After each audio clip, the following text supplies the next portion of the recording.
एक राक्षस हुए 1200, उनके 1000 हाथ थे। भगवान शिव के भक्त, शिव पुराण में लिखा है, शिव कथा है। तो इतनी पूजा की कि कहा भगवान शिव आप मेरे नगर की सहायता करना,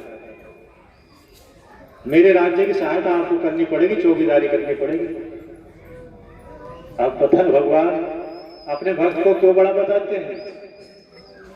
जो ब्रह्मांडपति है,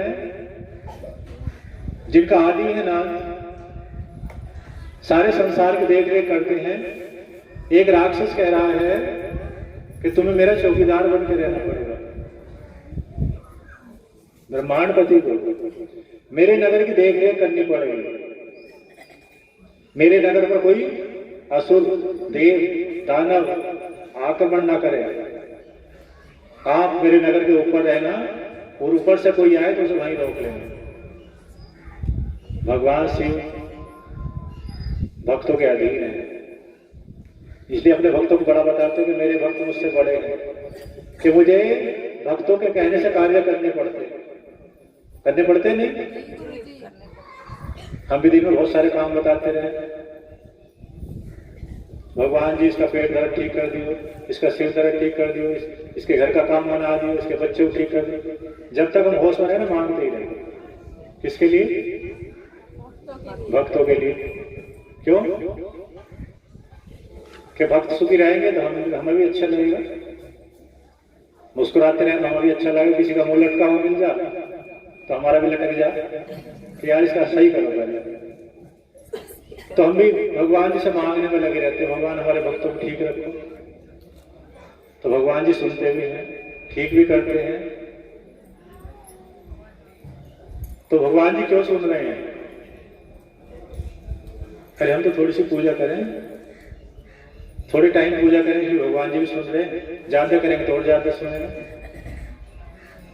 तो बाणासुर ने इतनी घोर तपस्या की थी कि भगवान शिव को उसके नगर के ऊपर देख रेख में रहना पड़ा। तो वो भक्ति है। अगर हम भी अच्छी भक्ति करेंगे तो भगवान जी हमारी देख रेख में रहना पड़ेगा। कथा सुनाई थी एक बार नहीं, अनिरुद्ध की ऊंचाई कथा सुनाई थी, भूल जाना, घर छोड़िए। अरे बाणासुर का दामाद कौन बने थे? श्री कृष्ण जी के पोते। अब श्री कृष्ण जी के पोते का क्या नाम था? अनिरुद्ध। उषा बाणासुर की लड़की थी। उसे रात्रि में पार्वती माता ने सपन में श्री कृष्ण जी के पोते के दर्शन करा दिए। भगवान मिलाते हैं भक्तों को। जो अच्छी पूजा करते हैं उनके घर जो आत्मा आएंगी वो तपस्वी आएंगी, पुजारी आएंगे।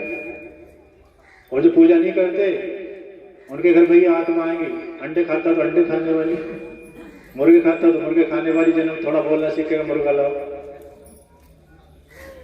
जैसा खाएंगे ना वैसी आत्मा उनके घर आएंगे, लाओ हमें भी दे दो।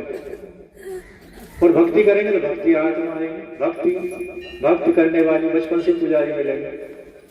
चलना बोलना सीखेंगे तो जय भोले, जय राधे, जय राम, जय श्री कृष्ण कहते मिलेंगे छोटे छोटे बच्चे। तो उषा तपस्वी राक्षस के घर आई बाणासुर के, तो माता पार्वती की बहुत पूजा करते थे। और माता पार्वती ने देखा इसकी शादी अच्छे घर करा ली, तो पार्वती माता ने उषा को रात्रि में सपने में श्री कृष्ण जी के पोते के दर्शन करा दिए अनिरुद्ध के। सुंदरता का पार नहीं था। उषा ने देखा जब आंख खुली कि ये लड़का है कहाँ जो मुझे सपने में दिखाई दिया। संसार इधर से उधर हो जाए, रात दिन एक कर दो, ये लड़का चाहिए, शादी इससे करनी है। अपनी सखी बुलाई चित्रलेखा कि सखी रात एक लड़का दिखाई दिया, राजकुमार, कामदेव के समान सुंदर, उससे शादी करनी है। और तो उड़ना जानती है, तुरंत ले आ कि कहाँ से लाऊं, कौन है ये मुझे पता नहीं। भगवान तेज बहुत दिखा तो दिया, माता जी ने परिचय नहीं दिया। हमें भी कभी कभी कुछ दिखा दे तो पूरा परिचय ना देते, आदि छोड़ दे कि भक्तों को बताई फिरेगा, भक्त और पीछे पड़ जाएंगे और बताएं। तो हमें भी जब बताएं थोड़ा बहुत तो छुपा लें बहुत सारी बात, कहीं झूठ बोलना नहीं आता, मुझसे मालूम करेगा रोज भक्तों को बताया जा रहा है। तो चित्रलेखा कह रही तूने मुझे संकट में डाल दिया, कहां से लाऊं, कि उसे लिया जो रात्रि में मुझे दिखाई नहीं, कि नाम पता ना कुछ नहीं। तो चित्रलेखा चित्र बनाना जानता, देवताओं के, राक्षसों के, असुरों के, नागों के। तो उसने बोर्ड लिया और चित्र बनाने शुरू कर दिया। देवताओं के चित्र बनाए तो उषा गर्दन हिलाती, नहीं ये भी नहीं थे, ये भी नहीं थे, ये भी नहीं थे। नागों के बनाए, गंधर्वों के बनाए, रुद्रगणों के बनाए, लेकिन सबको गर्दन हिलाती है। जब अनिरुद्ध का चित्र बनाया श्री कृष्ण जी के पोते का, अरे यही था। चित्रलेखा से कहा उषा ने यही लड़का था, यही राजकुमार था। अरे ये कौन है? अरे भगवान श्री कृष्ण है, द्वारिका में उनका पोता है। इसे तो लाना भी बहुत भारी काम है। चक्र है उनके पास श्री कृष्ण जी। पता चल गया तो वही कटार मचा देंगे, मार के गिरा देंगे, इसे लाना तो असंभव है। तो उषा कहने लगी मैं मर जाऊंगा, यही नहीं मिला तो मैं हत्या कर लूंगा। चित्रलेखा ने कहा चल प्राण भी चले जाए पर अपनी सखी की इच्छा पूरी करो। रात्रि में गई, दिन में तो ला नहीं सकती थी, दिन में तो चक्र चल जाता, गर्दन अलग हो जाती।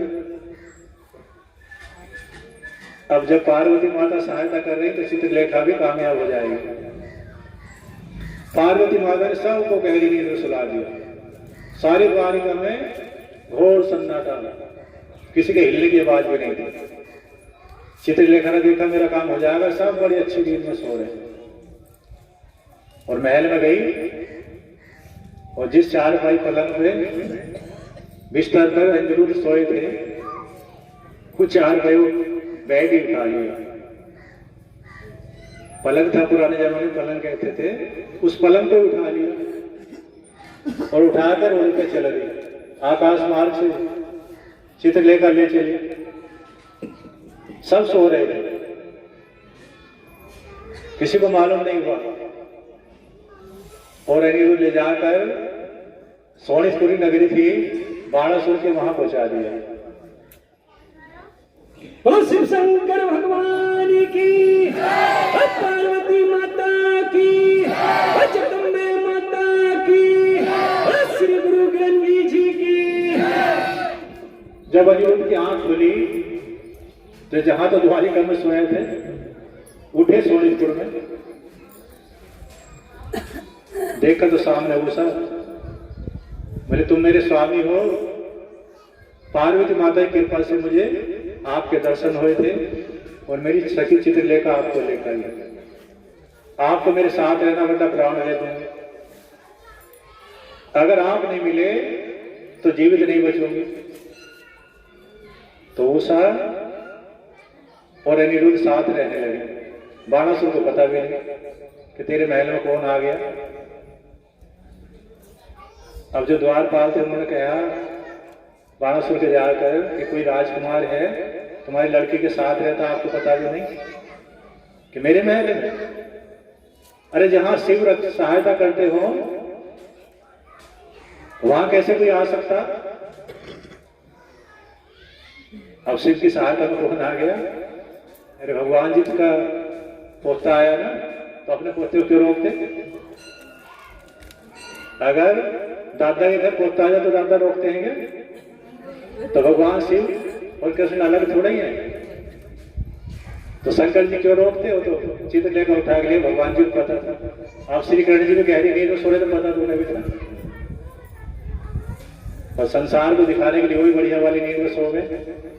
अर्जुन के महल से, द्वारिका से उनके पोते को उठा के ले जाए, ऐसा हो सकता? नहीं हो सकता। लेकिन देवताओं की, माता पार्वती की, शंकर जी की लीला थी।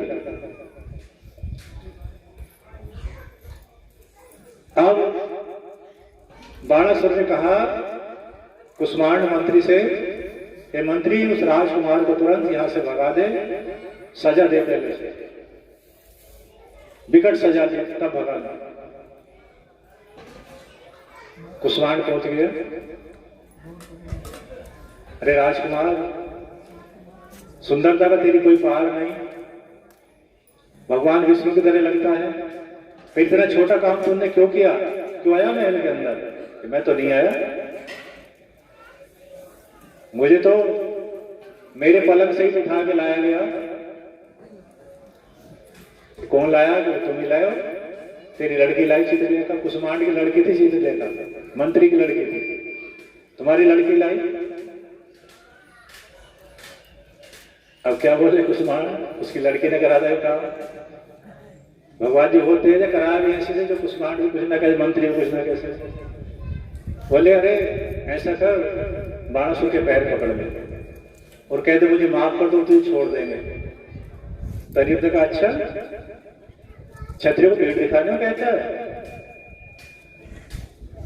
अरे मेरी कोई गलती थोड़ी है जो मैं किसी के पैर हाथ जोड़ूं, इसे क्षमा याचना नहीं करूंगा। बाणासुर ने कहा कि बहुत वीर है, इसे युद्ध करके परास्त कर दो और बांध लो, और बांध के नगर के बाहर फेंक दिया। लड़ाई युद्ध शुरू हो गया, लेकिन सब पर युद्ध अकेला भारी पड़ा, सारी सेना को परास्त कर दिया। बाणासुर खुद आया, लेकिन वो भी अनिरुद्ध के सामने कामयाब नहीं होता। तो नाग पास से बांध दिया अनिरुद्ध को कि ऐसे कब्जे में नहीं आने का, ऐसा बांध दो। छल से नाग पास से बांध दिया, किसी कैद में डाल दो, नाग पास से बांध। अनिरुद्ध ने माता दुर्गा से प्रार्थना की, मां तुम्हारा पुत्र होने के बाद मुझे नाग पास से बताओ, और ये काले काले नाग मुझे परेशान कर रहे हैं, तुम्हारे होते हुए मैं बंधन में हूं। माता दुर्गा आई, एक मुक्का मारा और नाग पास से लग गए। बोलो दुर्गे माता की, जगदम्बे माता की, श्री गुरु गंगी जी की। अब बाणासुर सोचने लगा कि मैं कामयाब कैसे होऊंगा। इस अकेले ने आतंक मचा रखा है, शांति तो है ही नहीं, लड़ाई में किससे कम नहीं, वीरता में कम नहीं, क्षमा मांगने को तैयार है। उधर श्री कृष्ण जी ने तैयारी कर ली युद्ध की। उन्हें मालूम हो गया कि बाणासुर के महल में हमारा पोता है। जब श्री कृष्ण जी युद्ध के लिए आए तो शंकर जी मिले तैयार कि प्रभु आक्रमण नहीं करने दूंगा, मेरी चौकीदारी है। अब देखो, पोते को रोका नहीं था आपके समय, पोता तो बुला लिया, लेकिन प्रभु को रोक रहे हैं, ऐसा नहीं। देखो, मुझसे लड़ाई करनी पड़ेगी तब अंदर जाओगे कि भगवान मैं आपसे लड़ाई करूंगा, क्या आप अपने पोते की सहायता करो और मैं बाणासुर की सहायता करूंगा। अब लड़ाई तो दोनों करनी पड़ेगी, मैं अपने भक्त की सहायता करूंगा, आप अपने पोते की सहायता करो। तो श्री कृष्ण जी ने देखा, कृष्ण जी ने सोच लिया बिना लड़ाई के काम नहीं चलने का। तो भगवान शिव का और श्री कृष्ण जी का युद्ध शुरू हो गया। किसके कारण शुरू हुआ? भक्तों के कारण। भगवान जी लड़ पड़े। अपने आप को छोटा मत मानना करो, भक्ति करते हो तो बहुत बड़े हो, भगवान जी को लड़ा दोगे आपस में। भगवान जी को लड़ना पड़ गया अपने भक्त के कारण, वो भक्ति की शक्ति है। अब शिव ने इशारा दिया, जैसे एक दिन हमने बताया माता ने इशारा दिया था कि मार दो, मुंह से कह रही मत मारो और आंखों से कर दिया कर दो काम, बताया था पिछले मंगलवार। तो भगवान शिव ने इशारा दिया कृष्ण जी को कुछ कर दो, मुझे मूर्छित कर दो, वरना होश में रहूंगा तो लड़ जाऊंगा, होश में रहा तो लड़े जाऊंगा, आप भी लड़े जाओगे। हार तो किसी के होने के नहीं, हार तो ऐसा नौबत होते हैं कि। तो श्री कृष्ण जी ने जब महाराज को छोड़ा और शिव को मूर्छित कर दिया, निंद्रा में कर दिया। सिर्फ सो गए आराम से, सो गए। अब देखकर श्री कृष्ण हो गया, कहाँ नींद आ गई। अब आंखें बंद कर दिया, सोनितपुर पर श्री कृष्ण जी ने आंखें बंद कर दिया। जो सामने मिला उसे ही चक्र कर से काट गिराया। सेना बढ़कर एक से बढ़कर एक सेना। जब सेना मारी जा रही थी तो बाणासुर खुद आ गया। कितने हाथ थे बाणासुर के? अभी बताए थे कितने थे? 1000 हाथ थे। अब 1000 हाथों वाला जब सामने दिखाई दिया तो श्री कृष्ण ने देखा इसके हाथ काटने में बहुत देर लगी। तो श्री कृष्ण ने चक्र छोड़ दिया कि चक्र इसके हाथ गिरा दे जल्दी जल्दी। 1000 हाथ जैसे कट रहे थे, 2 बचे थे। शंकर जी होश में आ गए और खड़े करो, रुको रुको रुको, 2 छोड़ दो और गर्दन भी छोड़ दो। इन 2 काटे गर्दन भी जाता है। श्री कृष्ण जी कहने लगे कि प्रभु क्यों, क्या मारू ना? नहीं मारू, मेरा भक्त है। अब देखो कितनी भुजा कटवा दी, कितनी कटवा दी? 998 कटवा दी। जब जाके जब 2 बची कि प्रभु इसे मैंने ही 1000 भुजा दी थी। और जब 1000 भुजा पाने के बाद इसे घमंड हुआ, पर्वतों को उखाड़ लिया, देवता को सता दिया, जिसे देखा उसे फेंक दिया उठाकर, किसी को बसल दिया। इसके सामने जब कोई ना टिका तो मेरे पास आ गया और मेरे पास आके कहने लगा, हे प्रभु 1000 हाथों का भार सहन नहीं हो गया, किससे युद्ध करूं, कोई मिल नहीं रहा। जहां जाता हूं हाथ जोड़ कर खड़ा हो जाता, पहाड़ पर जाकर उन्हें उखाड़ के फेंक देता हूं। अब क्या करूं? खुजली आ रही, इन हाथों में 1000 में खुजली आ रही। तो शिव को क्रोध आ गया कि जिसने दी उसके पास आके हिला दी, अब मैं मिला युद्ध करने के लिए। प्रभु क्या करूं? अब जब ताकत सहन नहीं हो रही, 1000 भुजा सहन नहीं हो रही और आपके अलावा कोई संसार में दिख नहीं रहा, तो तब शिव ने कहा कि इसके काटने वाला थोड़े समय में तेरी सोनितपुर में आने वाला है। तो हे कृष्ण जी, ये मैंने ही श्राप दिया था, मेरी तरफ आगे हिला दी जिसने, तो अब ये 2 छोड़ दो, इसे भी छोड़ दो। तो श्री कृष्ण जी कह लगे, प्रभु बिना आपके मैं नहीं आया, बिना पार्वती माता के तो मेरा पोता नहीं आया और बिना आपके मैं नहीं आया। आप कहते हो तो नहीं मानूंगा। और शिव कहने लगे बाणासुर से, अरे पुत्र पैर पकड़ ले, प्रभु है, साक्षात भगवान विष्णु है। बाणासुर पैरों में लेट गया, प्रभु मुझे माफ कर दो, मुझे मत मारो, और आप तो मेरे रिश्तेदार बन गए, अपनी लड़की की शादी कर दो। भगवान शिव ने कहा कि तेरे भाग्य अच्छे हैं जो भगवान जी का पोता तुझे रिश्तेदारी करने को मिला। दोनों की मित्रता करा दी और बाणासुर श्री कृष्ण जी को लेकर अपने सोनितपुर में गया, सारी सेना को लेकर गए। फिर तो बारात बन गई, जो सेना युद्ध करना आई थी फिर वो बारात बन गई। भगवान शिव ने अनिरुद्ध की और उषा की शादी करा दी और भगवान शिव और ब्रह्मा जी और देवताओं ने सबसे खुशियां मनाई। एक तरफ भगवान जी का पोता, दूसरी तरफ माता पार्वती की विकट तपस्वी पुत्री उषा। तो शादी बड़े धूमधाम से हुई, विवाह। बाणासुर ने बहुत दान दक्षिणा दी श्री कृष्ण जी को और बड़े सम्मान के साथ अपनी पुत्री को विदा किया।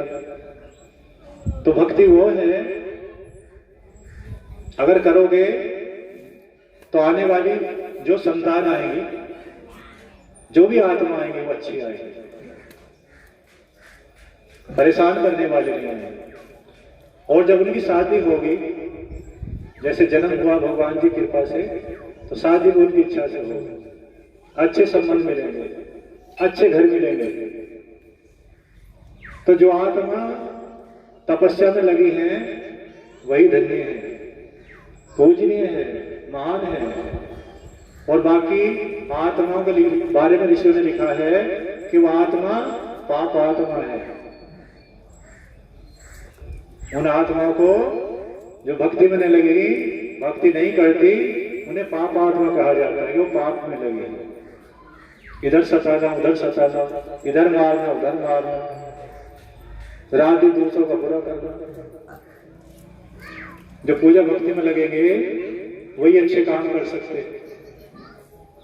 जिनका पूजा में मन ना हो उनसे अच्छा काम होता है ना। झूठ कपट छल ढोंग कहीं ना कहीं चलता ही रहेगा। जो अच्छे आदमी है भगवान जी कहीं ना कहीं गुरु और भगवान दे देते हैं। तो तपस्या में लगे रहोगे तो शास्त्र में लिखा, पुराणों में लिखा कि एक पीढ़ी नहीं कई पीढ़ी सुधर जाती है। जो राक्षस भी तपस्वी बने ना, उनके लड़के भी तपस्वी, पोते तपस्वी, पड़पोते तपस्वी।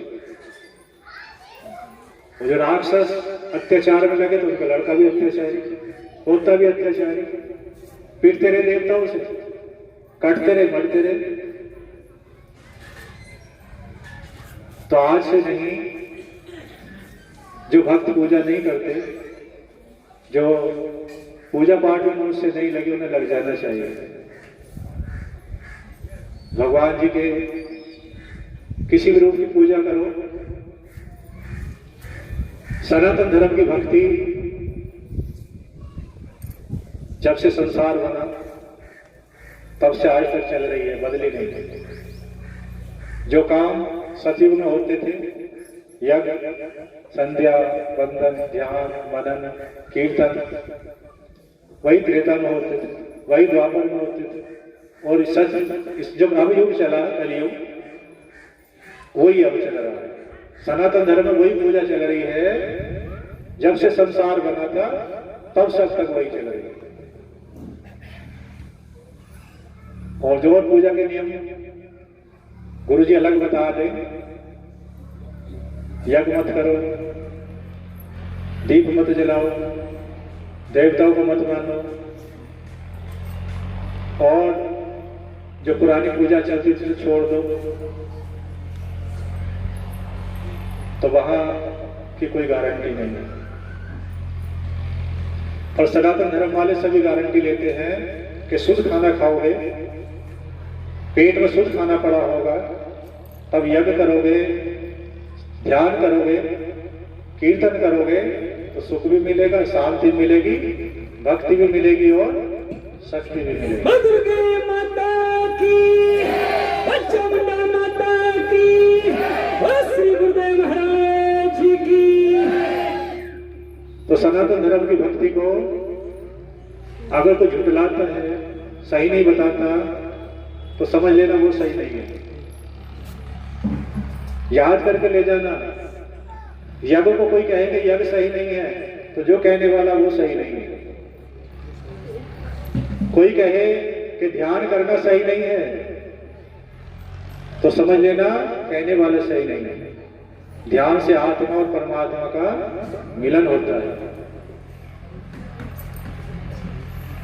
चलते सोते जागते जाग क्यों बताते हैं कि जाग के अगर प्रैक्टिस हो जाए तो नींद में भी चलेगा, काम करोगे तब भी चलेगा। क्यों? प्रैक्टिस हो गई। बताते ना, अगर प्रैक्टिस हो जाए तो तुम्हारा दूसरा भी काम चलता रहेगा, वह भी चलता रहेगा। चलेगा नहीं? चलेगा। अगर ध्यान जाप में लग गया, अगर तुम घर का काम कर रहे हो तो घर का काम भी चलता रहेगा और जाप भी चलता रहेगा। बैंक में कैशियर आपसे बात करते रहेंगे और नोट गिनते रहेंगे, गिनती गलत नहीं होगी और बात भी पूरी चलती रहेगी। क्या कर लिया उन्होंने? अभ्यास, प्रैक्टिस कर ली और वो प्रैक्टिस बनी रहेगी। करके देख लो। अगर शिव शिव कहने की आदत हो गई या राधे राधे कहने की आदत हो गई, राम राम कहने की आदत हो गई, सिर झुकाने की आदत हो गई ना, तो झुकाना ना चाहोगे ना तो भी झुकता रहेगा।